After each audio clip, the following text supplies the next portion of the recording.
Het julle al House of David gekyk? Can one stone change the course of history?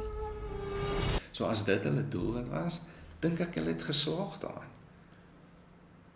Want ek wil bevestig self wat 'n predikant van die preekstoel af sê, of dit akkuraat is volgens die Bybel. En dit is wat elkeen van ons moet doen. Ons moet alles wat ons hoor, alles wat vir ons gesê word, meet met die woord.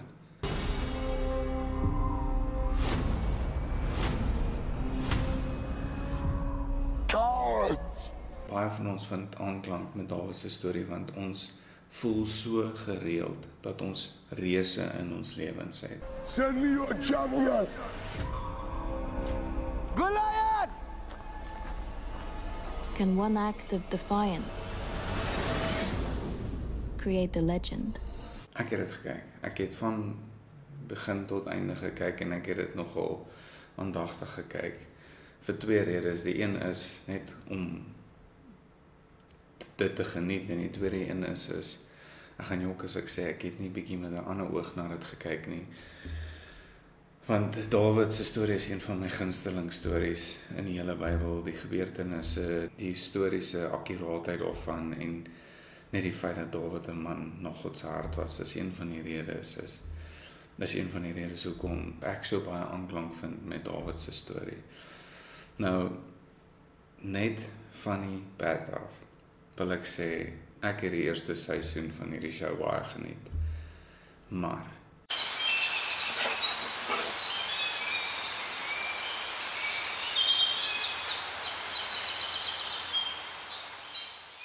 baie welkom by nog 'n episode van die Hansman Show. Dit is weer eens nie 'n amptelike episode waar ek met 'n gas gesels nie. Hierdie is net ek wat gesels oor House of David en dalk 'n paar vrae beantwoord vir jou, want ek sien daar's baie verdeeldheid in die Christen gemeenskap, soos met elke goeie content wat hulle uitbring.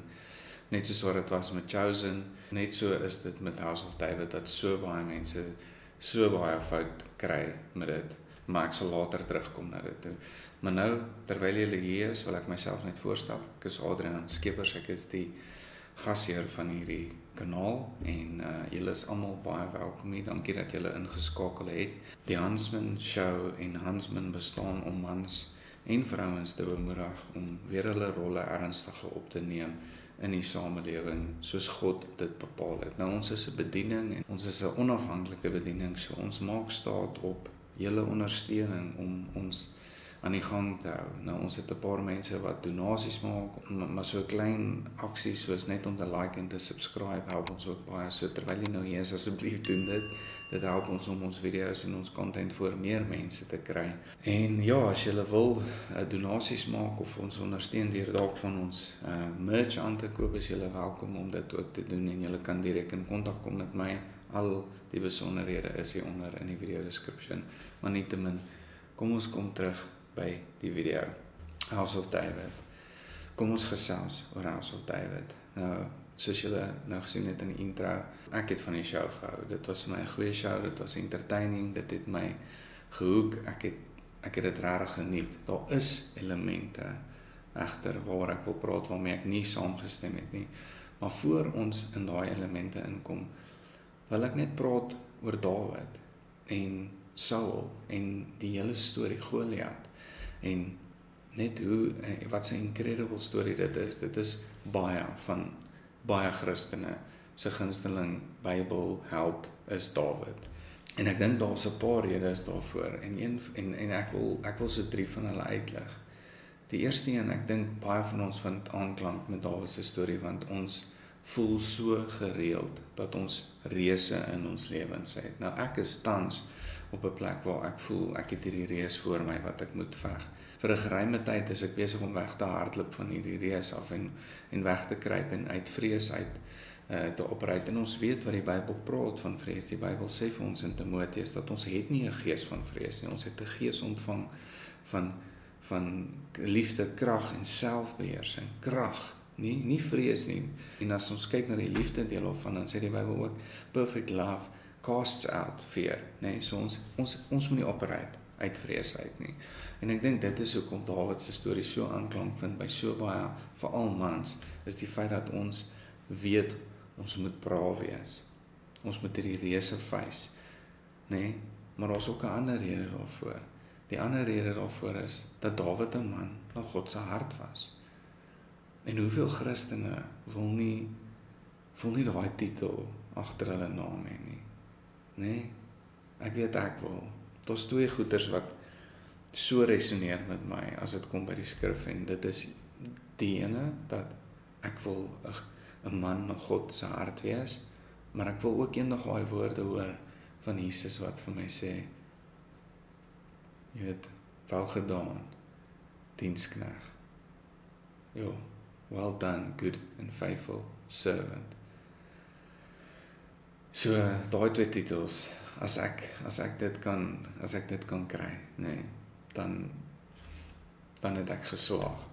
En ek wonder hoeveel van julle wil nie ook daai woorde oor hulle gespreek hê nie. As jy een van hulle is, laat weet my asseblief onder in die opmerkings. Ek sal dit baie graag wil hoor, want ek dink nie ek is die enigste een nie. Maar daar's ook 'n ander rede. En die ander rede is, Dawid was nie perfek nie. Dawid het foute gemaak.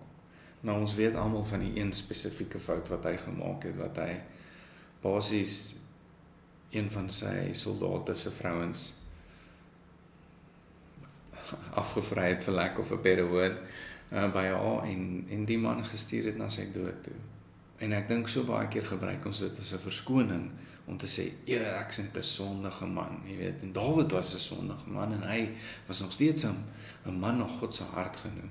Maar ek dink die rede hoekom Dawid 'n man na God se hart genoem was, is omdat Dawid nooit opgehou jaag het na God nie, nooit opgehou soek het na meer van God nie, en hy was brutally honest. Die Bybel praat van hy het homself kaal uitgetrek voor God, en dit kan fisies wees, maar dit kan ook geestelik wees, dit kan ook net jouself ontbloot voor God en sê, Here, hier is ek, 'n sondige man met 'n sondige natuur, ek maak foute, vat U oor. En dit is die rede hoekom ek dink God het hom na hom vernoem as 'n man na sy hart. Want Dawid was eerlik, opreg, hy het integriteit gehad, en as hy foute gemaak het, het hy dit erken. Nee, en as hy victories gehad het, het hy dit geselebreer. So, ek dink daar's 'n paar redes hoekom soveel van ons aanklank vind met Dawid en sy storie, en veral met die reus, jy weet, met Goliat. Nou moet ek ook sê, dat nie alles in hierdie show is 100% Bybels akkuraat nie. Daar's 'n paar goed waarmee ek nie noodwendig saamgestem het nie, en 'n paar goed wat nie noodwendig bevestig word deur die skrif nie. Nou daar is verwysings daarna, en daar is redes hoekom ons dink hierdie ouens kon hierdie goeters in die storie ingesit het. Maar die eerste ding wat ek wil sê is, baie mense is so bekommerd dat Amazon dit nou gevat het, en Amazon het nou die regte op hierdie show en goed, maar Amazon het actually 'n deal met die vervaardigers van House of David, net soos wat hulle het met Chosen, dat hulle hierdie ding moet maak vir die Christen audience. Hulle gee hulle absolute vrye teels as dit kom by die creative direction wat hierdie show ingaan. Want obviously sien Amazon dat die Christenmark 'n groot mark is. Nou, ons het dit gesien met Chosen, ons het dit gesien met Passion of the Christ, en ons sien dit nou met House of David.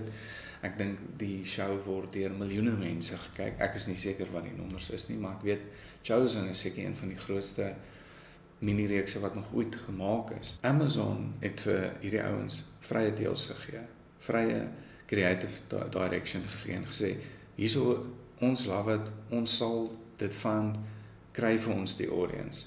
Daai ouens gee nie om oor enigiets anders as oor die geld nie. Hulle wil hê die ding met geld maak.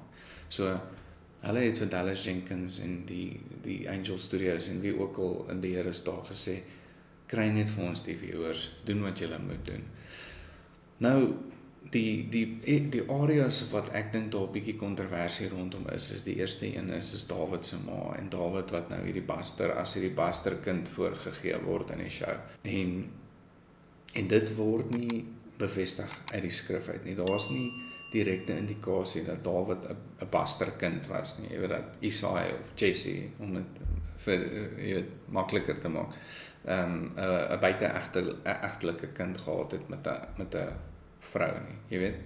Maar daar staan in die woord dat I was born in iniquity, nee, so Dawid verwys na goeters, en daar is verwysings dat Dawid nie genooi word, na sekere goed toe nie, en natuurlik waar Samuel kom om hom te nooi, het Isaai nie eens vir hom gestuur nie, hy het nie eens gedink, Dawid moet deel wees van die groep seuns, van die groep wat na gekyk moet word nie.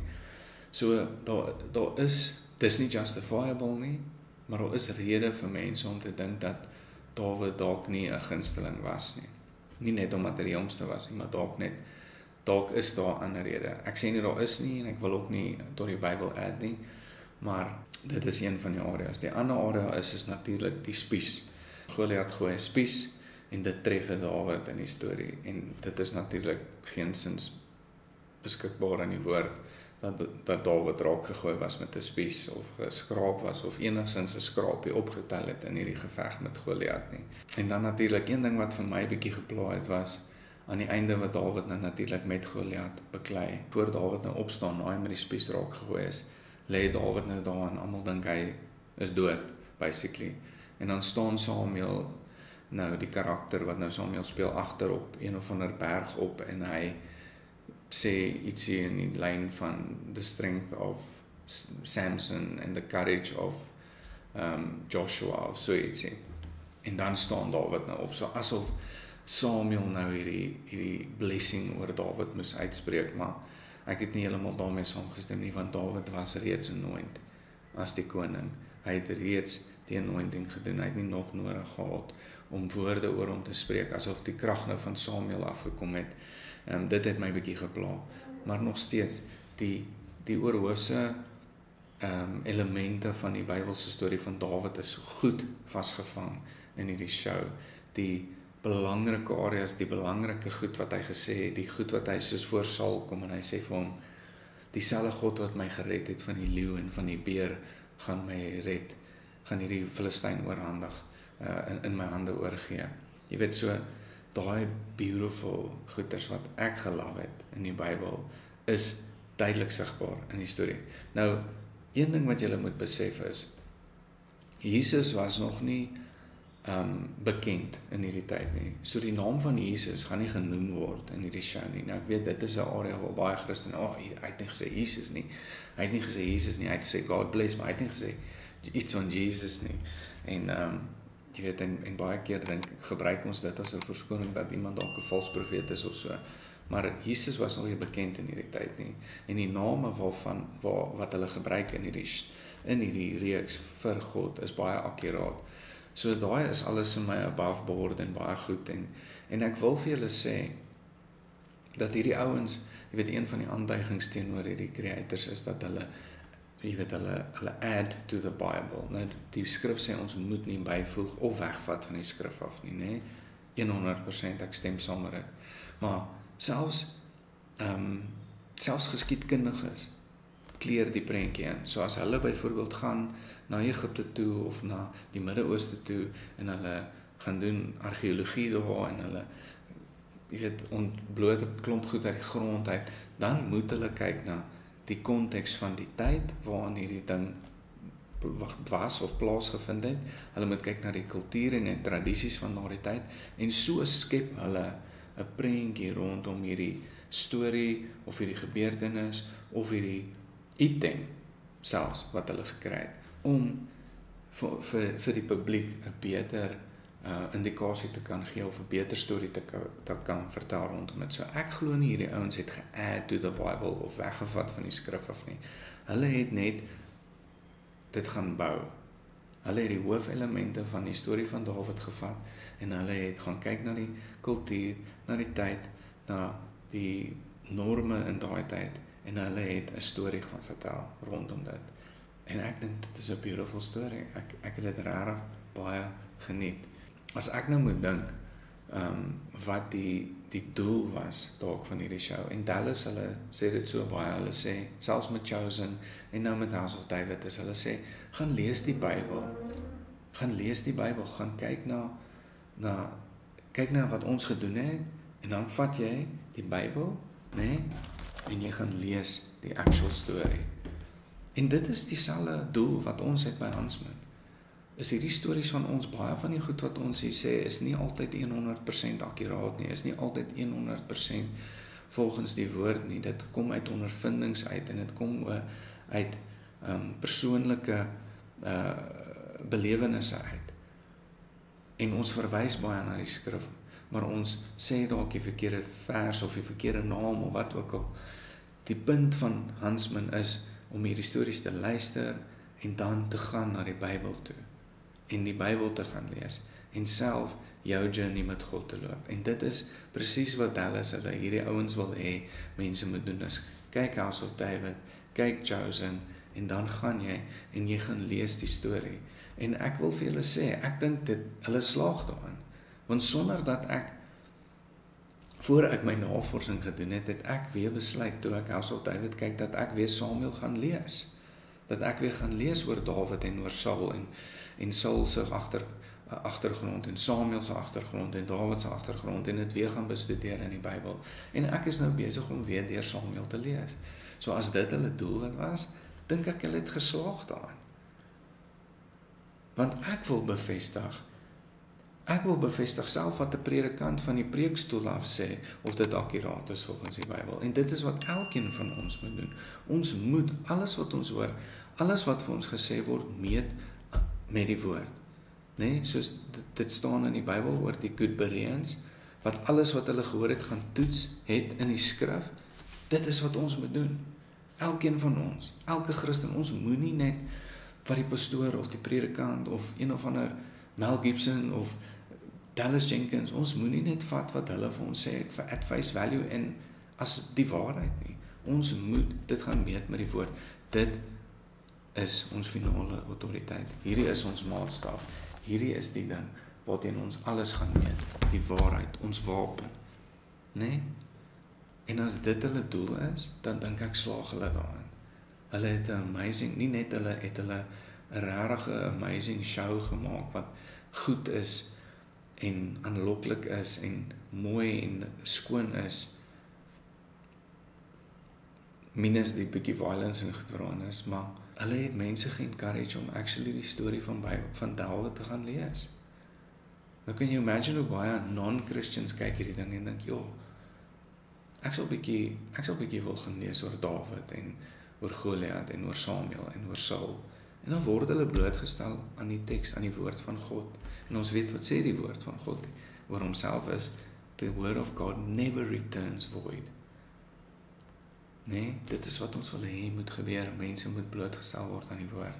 Nou 'n laaste ding wat ek graag wil sê is, ek het nie gesien hoe Christene kla oor Game of Thrones en House of Dragons en Breaking Bad en whatever, fill in the blank. Daar's so baie shows wat ongelooflik goddeloos is, maar ons kyk dit en ons geniet dit. Harry Potter, whatever, fill in the blank. En ek doen ook. Ek geniet ook van hierdie shows. Ek het Game of Thrones van begin tot einde gekyk. Ek het daar so baie shows wat ek kyk wat violence in het, wat adult, wat seks in het, as ek dit nou so kan stel, wat nudity in het, wat vloekwoorde in het. Elke ding wat ons kyk, word Jesus se naam baie genoem, maar dit is nie met 'n goeie doel nie. Dit word uitelik gebruik. Soveel keer, soveel show, jy kan deesdae nie meer iets kyk wat hulle nie sê Jesus Christ of oh my God of wat ook al nie. Nee? Daar is niks meer wat ons kan kyk wat skoon is nie. Nou kom maar 'n show soos The Chosen of soos House of David wat skoon is, wat uit die Bybel uit is, waar God se naam gebruik word, maar dit word vir 'n goeie doel gebruik. En dan kom die Christelike gemeenskap in rep en roer teen dit en wil dit kruisig. En dit is vir my meer kommerwekkend as die ouens wat hierdie show gemaak het. Dit is vir my baie meer kommerwekkend dat ons nie agter so iets kan inkom en sê hierdie kan mense help nie.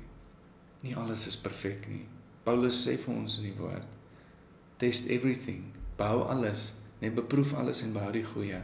Nie alles is goed nie, maar ons moet dit beproef, ons moet dit toets en ons moet die goeie daar uitvat en dit behou.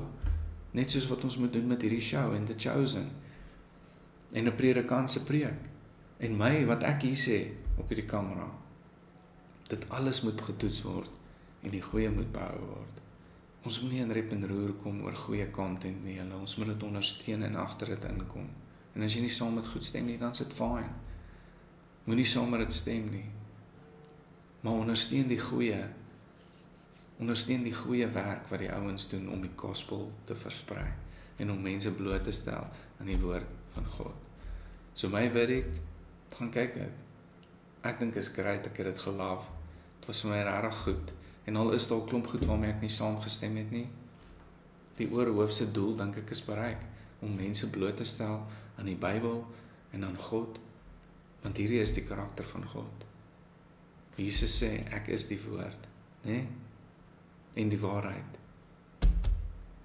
Mense word blootgestel aan Jesus deur shows soos House of David en natuurlik Chosen ook. So ja, dis my werk. Gaan kyk dit, gaan toets dit, proef dit, bou die goeie. Ek hoop hierdie video het vir julle iets beteken. As jy nou nog kyk, baie dankie. As jy nog nie het nie, like, comment, subscribe, doen al daai dinge en share asseblief hierdie video met mense. Dit help ons ongelooflik baie. En weer eens, as julle wil ondersteun, al die details is hier onder.